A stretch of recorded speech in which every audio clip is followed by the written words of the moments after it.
অনেকদিন জাহান্নামে জ্বলছে, জ্বলে টলে তার অবস্থা কাহিল টাহিল, শেষ পর্যন্ত আল্লাহ তাআলা তাকে বলবেন যে উদখুলিল জান্নাহ, যাও এবার তুমি জান্নাতে যাও। ফায়াকুলু আই রব কাইফা ওয়া কাদ নাযালা আন-নাসু মানাজিলাহুম ওয়া আখাযু আখাযাতিহিম। বলবেন যে আল্লাহ, আর কোন জায়গা আছে? সবাই তো সব জায়গা দখল করে ফেলছে, যা যা নেওয়ার ভাগযোগ করে নিয়ে ফেলছে, আমার জন্য আর কিছু বাকি আছে, এত লেটে আমি আসছি। ফায়ুকালু লাহু আতারদা আন ইয়াকুনা লাকা মিসলু মুলকি মালিকিন মিন মুলুকি দুনিয়া। একজন রাজা বাদশার যদ্দূর রাজ্য আছে, এরকম একটা রাজ্য পরিমাণ জায়গা তোমাকে দিয়ে দিলে কি তুমি খুশি হবা? ফায়াকুলু রাদিতু রাব। বলবে যে আল্লাহ বলেন কি, এরকম এক রাজার রাজ্য পরিমাণ দিলে তো আমার জন্য বহু খুশির কথা, আমি তো খুশিতে বাগবাগ হয়ে যাব। ফায়াকুলু লাকা যালিকা ওয়া মিসলুহু ওয়া মিসলুহু ওয়া মিসলুহু ওয়া মিসলুহু। আল্লাহ তাআলা বলবেন যে এইরকম এক রাজার রাজ্য পরিমাণ তো দেবই, এর আরেক গুণ দেব, আরেক গুণ দেব, আরেক গুণ দেব, আরেক গুণ দেব। ফায়াকুলু ফিল খামিসাতি রাদিতু রাব। আল্লাহ বলতে থাকবেন, চারবার বললেন, পঞ্চমবারে ছেলেটা বলে যে আল্লাহ যথেষ্ট হয়ে গেছে, আমি খুশি হয়ে গেছি, আল্লাহ এনাফ দিছেন। ফায়াকুলু, আল্লাহ তো এখন দেওয়া শেষ হয় নাই, লাকা ওয়া আশারাতুন আমসালিহি। আল্লাহ তাআলা বলেন যে এই যা দিলাম এর আরো 10 গুণ তোমাকে আমি দেব, কি মনে করছো তুমি? এখন মুসা আলাইহিস সালাম বলেন যে আল্লাহ, ছোট আল্লাহকে যদি এরকম দেন, তো যে বড় জান্নাতি, বড় নেককার, টপ ক্লাস ফার্স্ট ক্লাস জান্নাত যাকে দিবেন, তার জন্য যে কি রাখছেন তা আমি ওইটা কেমনে বুঝবো? তখন আল্লাহ তাআলা বলেন, শোনো, উলাইকাল্লাযীনা আরাদতু গারাসতু কারামাতাহুম বিয়াদি ওয়া খাতামতু আলাইহা। সুবহানাল্লাহ।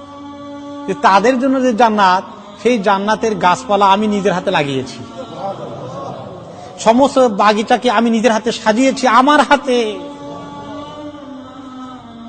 তাদের সম্মানে আমি নিজের হাতে তাদের জান্নাতকে গড়ে তুলেছি, আমার নিজের হাতে, তাদেরকে সম্মান করার জন্য।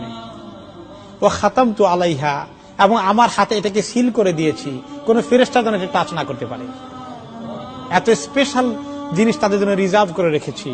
ফালাম তারা আইনুন, কোন চোখেরা দেখেনি, ওয়ালাম তাসমা উযুনুন, কোন কান এটার বর্ণনা শুনেনি, ওয়ালাম ইয়াখতুর আলা কালবি বাশার, কোন অন্তরে এটার ধারণাও কোনদিন আসেনি, কল্পনাও করতে পারেনি।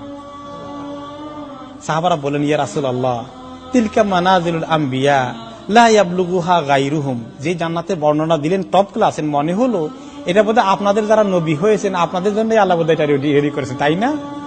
নবী ছাড়া কেউ তো ওখানে পৌঁছতে পারবে না। তখন নবী করিম সাল্লাল্লাহু আলাইহি ওয়াসাল্লাম বলেন, বালা ওয়াল্লাযী নাফসি বিয়াদিহি রিজালুন আমানু বিল্লাহি ওয়া সাদ্দাকুল মুরসালিন। আল্লাহর কসম করে বলি, যার হাতে আমার জান আছে, শুধু নবীরা নয়, এমন অনেক মুমিন মুসলমান এই জান্নাতে যাবে যারা নিজেরা নবী ছিলেন না, আল্লাহর প্রতি ঈমান এনেছিলেন এবং নবীদেরকে বিশ্বাস করে নবীদের কথা অনুযায়ী আমল করেছিলেন। তাহলে সাধারণ মুসলমানদের মধ্যেও ওই টপ লেভেলের জান্নাতে যেতে পারে। এই সুন্দর জান্নাতের নেশা আমাদেরকে তৈরি করতে হবে, এটা আল্লাহ আমাদের কাছে চান। ওই যে সাহাবী ক্ষুধার্ত হয়ে গায়ে শক্তি নাই জিহাদ করার জন্য কয়েকটা খেজুর খাচ্ছিলেন, নবী করিম সাল্লাল্লাহু আলাইহি ওয়াসাল্লাম বললেন যে কে আসো ওহদের ময়দানে, এখন কাফেরদের মোকাবিলা করবে, এবং মোকাবিলা করতে গিয়ে যদি শহীদ হয়ে যায় তার জন্য এক্ষুনি জান্নাত, এক্ষুনি জান্নাত। এই সুসংবাদ নিতে কে রাজি আছো? সাহাবী ক্ষুধা চোটে খেজুরগুলো খাচ্ছিলেন, তিনি মনে করলেন খেজুর খাওয়া শেষ করলে তো আমার জান্নাত পাইতে দেরি হয়ে যাবে। খেজুরকে ছেড়ে দিলেন এবং তিনি জোর দিলেন আর বললেন, আল্লাহি, আমি জান্নাতের সুগন্ধ পাচ্ছি, নাকের মধ্যে সুগন্ধ চলে আসে। তিনি জোর দিলেন এবং দুশমনের মোকাবিলা করে অনেক দুশমনকে হালাক করলেন, এক পর্যায়ে শাহাদাত বরণ করলেন। এই জান্নাতকে এই পাওয়ার নেশা ওনাদেরকে পেয়ে গিয়েছিল। দুনিয়াতে কাঁদলাম না, আখিরাতের কান্নার জন্য যদি রেখে দেয়, রক্ত কান্না কান্দলেও কোনো উপায় নেই। তাদের চোখের পানি দিয়ে জাহান্নামের মধ্যে সাগর হয়ে যাবে। যদি কেউ জাহাজ চালাতে চায়, জাহাজ চলার মতো পানি থাকবে, কিন্তু শুধু শুধু চোখের পানি নয়, ওয়া ইন্নাহুম লা ইয়াবকুনা দাম, কানতে কানতে চোখের পানি শেষ হয়ে এবার রক্ত কান্না কাঁদবে, চোখ দিয়ে রক্ত আসবে, কানতে কানতে কানতে কানতে, খায় খায় খায়।